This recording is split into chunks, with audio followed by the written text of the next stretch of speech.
কারণ ক্ষমতা দিয়ে ধরে রাখতে পারি না। আমরা এক খেলে চেয়েছিলাম ভিন্ন ধরনের এক গুরুত্বপূর্ণ আলোচনা শোনার আশায়। সম্মানিত দিনী ভাই বোন, বেরায়েতের সকল দিনী ভাই বোনকে আমরা বক্তব্য যথাযথভাবে মূল্যায়ন করার অনুরোধ জানিয়ে সাথে সাথে যারা বক্তব্যগুলি রেকর্ডিং করছে তাদেরকেও বলছি, এসব বক্তব্য তোমরা পৃথিবীর বাঙালির কাছে নিয়মিতভাবে পেশ করার চেষ্টা করো। ইনশাআল্লাহ কিছু না কিছু জাতির পরিবর্তন হবে আশা করা যায় ইনশাআল্লাহ। সম্মানিত দিনী ভাই বোন, বেরায়েতবাসী, আপনাদের ভালোবাসা অনেক, অগাধ ভালোবাসা দেখিয়ে আজকের এই প্রোগ্রাম ডেকেছেন। অগাধ ভালোবাসা দেখিয়ে গ্রামের পাড়ার বেরায়েতের বিভিন্ন প্রান্ত থেকে এবং বেশ কিছু দূর দূরান্ত পথ থেকে এসে এই প্রোগ্রামকে যথাযথভাবে মূল্যায়ন করেছেন মর্মে আমরা আপনাদেরকে আন্তরিকভাবে শুভেচ্ছা জানিয়ে আপনাদের জন্য দোয়া করি। আল্লাহ যেন আপনাদেরকে এর বিনিময় দান করেন। জাযাকুমুল্লাহ খায়র। আমাদের যারা ছেলেরা তোমরা দায়িত্ব পালন করছো, তোমরাই হয়তো বা সফল হতে পারছো না, নাকি এক শ্রেণীর মানুষ আমাদের বক্তব্য বুঝবে না বা বোঝার চেষ্টা করবে না, এ কথাই ঠিক। এটা পৃথিবীর স্বাভাবিক গতি। আমরা যে বক্তব্য শুনলাম, এই বক্তব্য যদি এখন আবার পেশ করতে কাউকে বলি তো এটা খুবই কঠিন, কিন্তু একে মূল্যায়ন করতে হবে বহু মানুষকে, কিন্তু বহু মানুষ কি তাতে প্রস্তুত না। চিরদিনই এমনটা হয়নি, আজও হবে না। তারপরে আমরা ছেলেদেরকে বলছি, তোমরা দেখো তো ওই সামনে যেসব লোকগুলি দাঁড়িয়ে আছে তাদেরকে পুরো জায়গাটা খালি করে চলে আসতে অনুরোধ করো। যদি অনুকূলে না হয়, আমি আপনাদেরকে খুব ভালোবাসি, এ কথাই ঠিক। ভালোবাসা বহাল রাখার উদ্দেশ্যে হয় আপনি জায়গাটা খালি করবেন চলে গিয়ে, না হয় এসে বসে।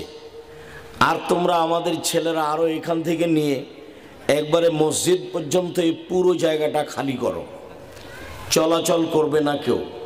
তোমরা এটা বন্ধ করার চেষ্টা করো। তোমাদের আমি তৎপরতা দেখেছি, রাস্তা ঘিরে রাখছিলে যাতে করে ভ্যান রিক্সা না গিয়ে পরিবেশ নষ্ট না করে, যাতে করে ভ্যান রিক্সা গিয়ে পরিবেশ নষ্ট না করে। তো তোমাদের প্রস্তুতি ভালো মর্মে আমি তোমাদের আবারও বলছি, সামনের মুখটা খালি করো এবং এই বেরায়েতের শুরু থেকে নিয়ে মরলপাড়া মসজিদ পর্যন্ত তোমরাই দাঁড়িয়ে থাকো, যাতে করে কোনো ছেলে মেয়ে চলাচল করতে না পারে। যদিও আমরা আব্দুল্লাহর বক্তব্যে খেলে চেয়েছিলাম, দেখছিলাম, আমিও মনে করছিলাম যে বক্তব্যের কাছে আমাকে নিজেকেও শিশু মনে হচ্ছে।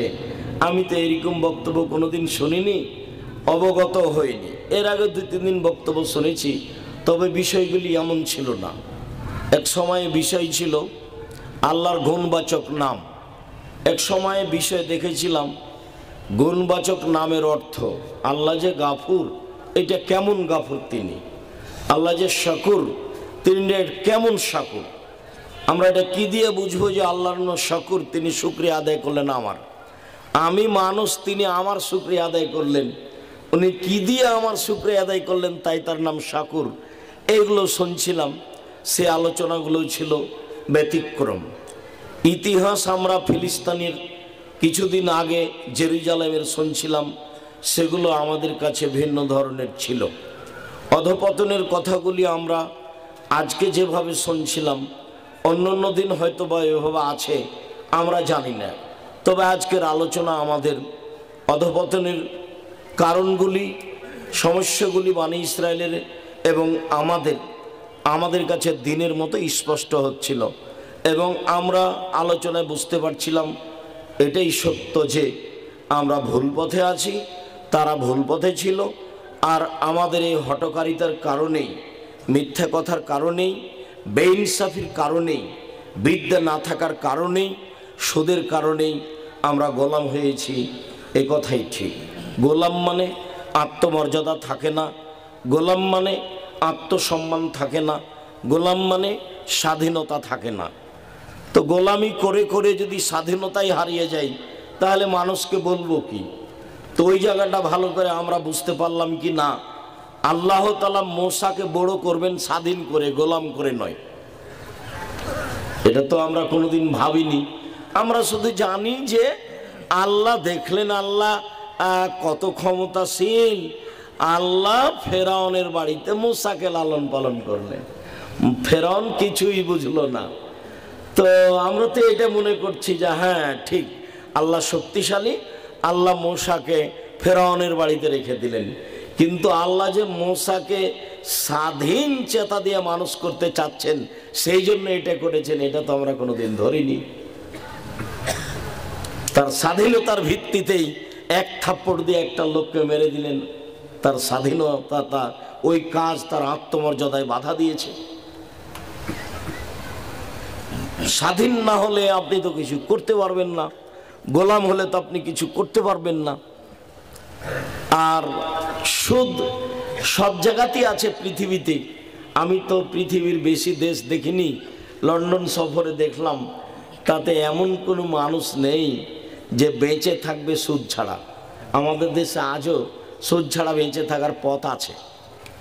এদেশের ব্যবসায়ীও আছে যারা নিজস্ব সম্পদ দিয়ে ব্যবসা করে, বলে যে সুদের সাথে আমরা সম্পৃক্ত রাখি না, সরকারের 10 টাকা নিবও না, নিজের টাকা দিয়ে ব্যবসা করব। এরকম মানুষ আজও আছে। নিজের টাকা দিয়ে বাড়ি গাড়ি করব, এমন পথঘাট ইউরোপে, লন্ডনে নেই। বিত্তশালীও নিজের টাকা দিয়ে বাড়ি করতে পারবে না সুদ না নিলে। কীভাবে কৌশল করা আছে মানুষকে গোলাম বানানো। সম্মানিত দিনী ভাই বোন, আমরা আসলেই ন্যায়পরায়ণ কি জিনিস সেটাও বুঝতে পারিনি। জুলুম খালি বুঝেছি, তবে জুলুম করা বুঝেছি, কিন্তু ন্যায়পরায়ণ কি জিনিস সেটা বুঝতে পারিনি।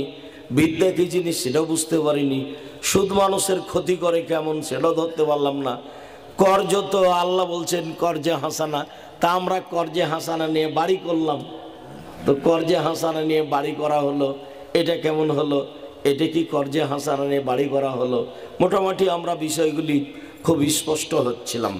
সম্মানিত দিনী ভাই বোন, আমি আপনাদেরকে রমজান সামনে রেখে পরকালমুখী করত আজকে আপনাদের সামনে পেশ করছিলাম। ইবাদতের জগতে সবচেয়ে ভিন্ন ধরনের ইবাদত হলো সিয়াম, রোজা। আমরা